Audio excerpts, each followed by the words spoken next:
So, Nickelasse, you asked it.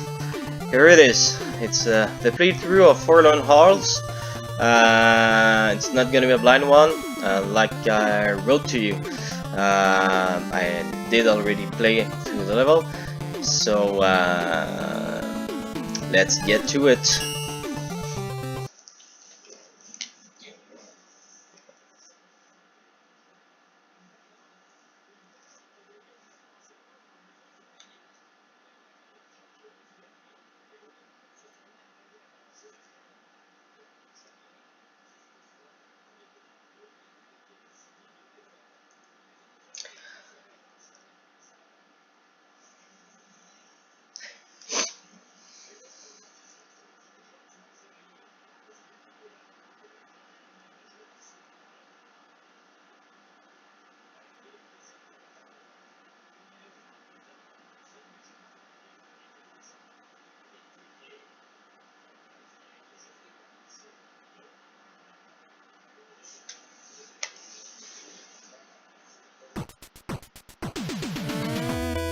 Okay.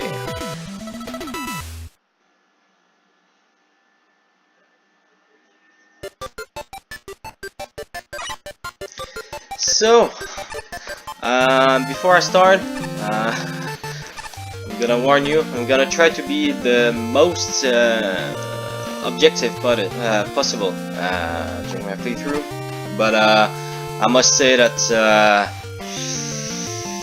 I fucking love the level that you did with that.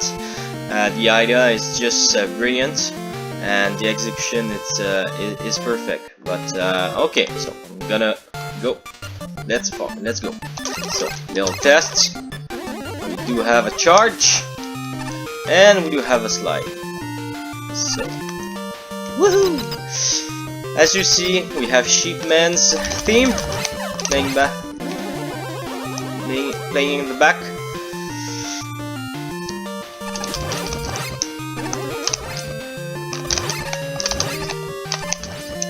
So these two first screens are pretty good. You just set a mood, have a little combat, nothing too hard. What I like about that room is just that the time that the player comes near. I'm gonna try not to describe his name, the Commissar Bureau, if I named it correctly. Anyway, that guy here, the time that the player comes near him, he got the time to see how does he hacks and how can he deal with his firing. So it was pretty clever. So here we have the first gimmick room. I liked what you did here with the yuck blocks, the arrows from the middleman's convoyer's belt. It's a good way to teach the player what's going on in the room. How to count the yuck blocks too, and that's about it. On the drop, we do see some arrows from the beams. So what is it tells the players that we're gonna enter a room with beams. I didn't count the yuck blocks because I was talking. I'm gonna try to concentrate myself more. So same thing here. We know where we're gonna land, so we can prepare ourselves and try to time our jumps.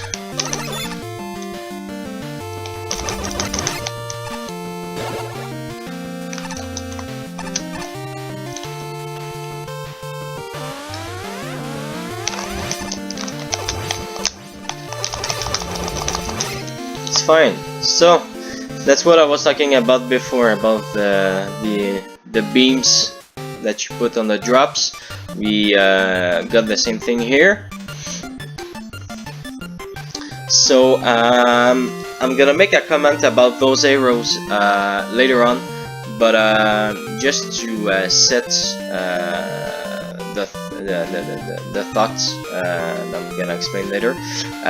On the first drop, you have only one pair of arrows, and you get through one screen of beams. Here, on the second drop, you have two pairs of arrows, so one here and one here. So what does it tells is that we have 1, 2 rooms of beams. But like I said, you have another drop later on about 4 beams. I'm gonna make my comment about that when I'm gonna get to that drop. Okay.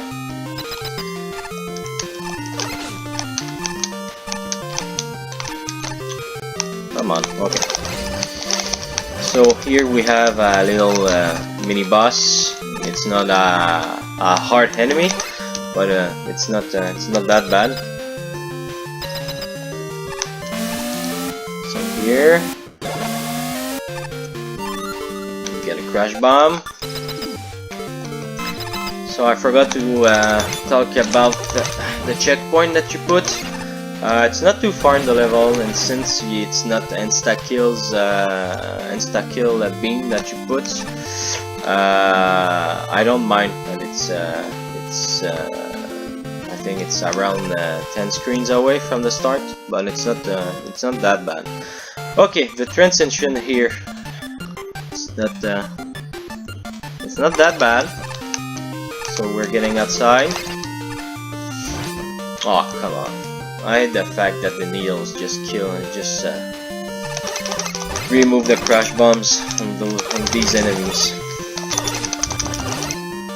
Sorry, I just fucked here. Okay. So, a little combat section.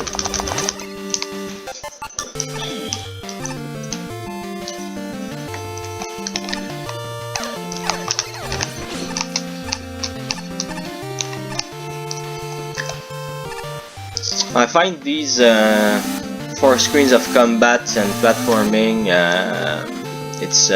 they were well implemented because it just cuts from the pace of the gimmick rooms that you come across during during the stage. So same thing here. We're gonna have to count if you're gonna get the key, and we got it.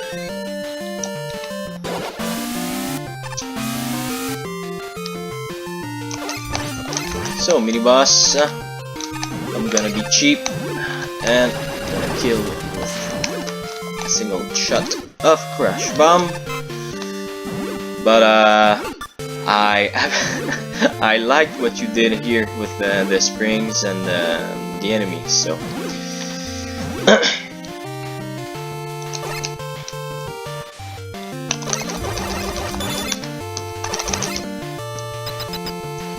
Come back inside.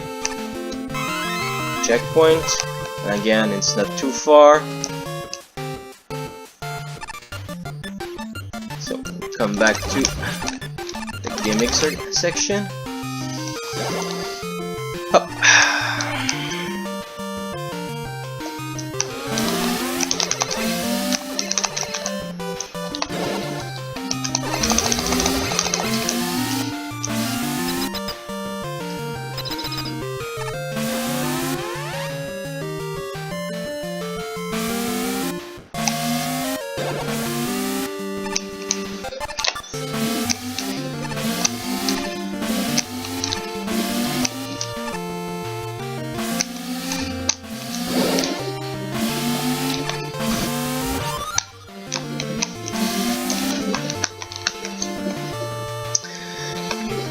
So, we grabbed the time slow.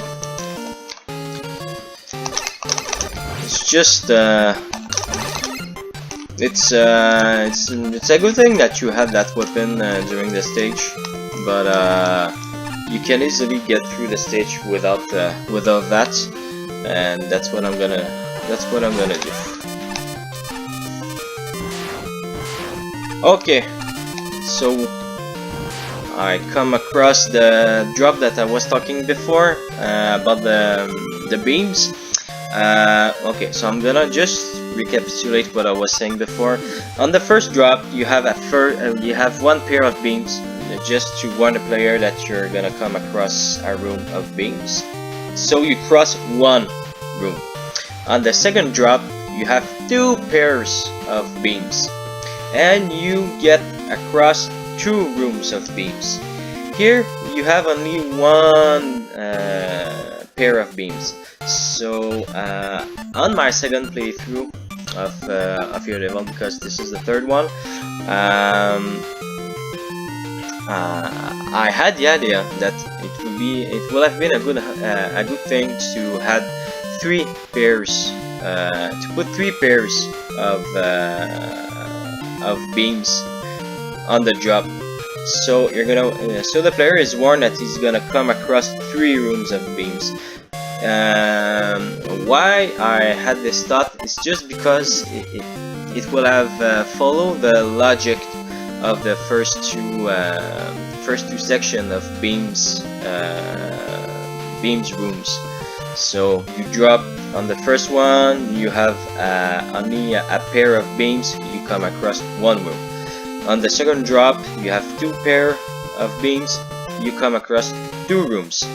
So in that way, when you come here, it would have been nice to have three pairs of beams, so you know that you're gonna come across three rooms of beams.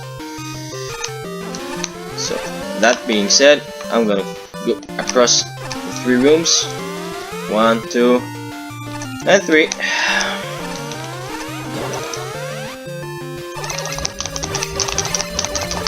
So our little fellow before, and we come across the bus room, which is kind of unique. The player must react fast on the first, right after that the bus health bar filled up, because the ball is just running in your face.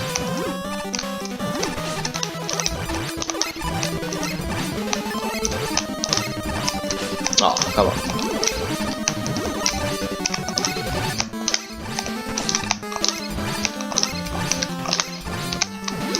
I pretty liked what you did, how you build that that stage.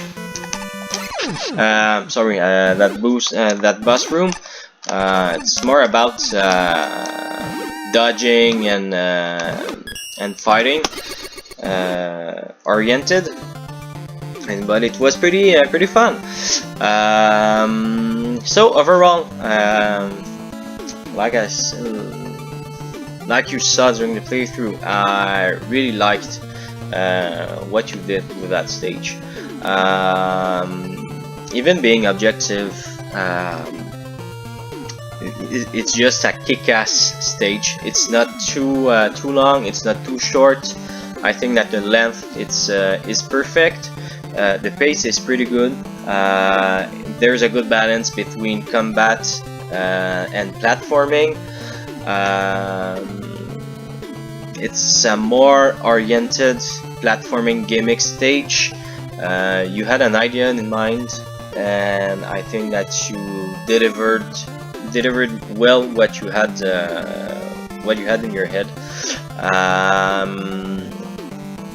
The tile work is pretty simplistic, sorry, but it just go well with the stage that you built. I don't mind of a simple tile work, but it has to merge with the level, which was the case here. So I already note the level on my first playthrough, but just to let you know, I put a thumbs up. So here's the playthrough that you asked for. So I hope that you enjoy it. I'm gonna try some more of your levels after that. But I must say that I already played through all of them, so I'm gonna choose one that I like most. So here we go, Nickelasse.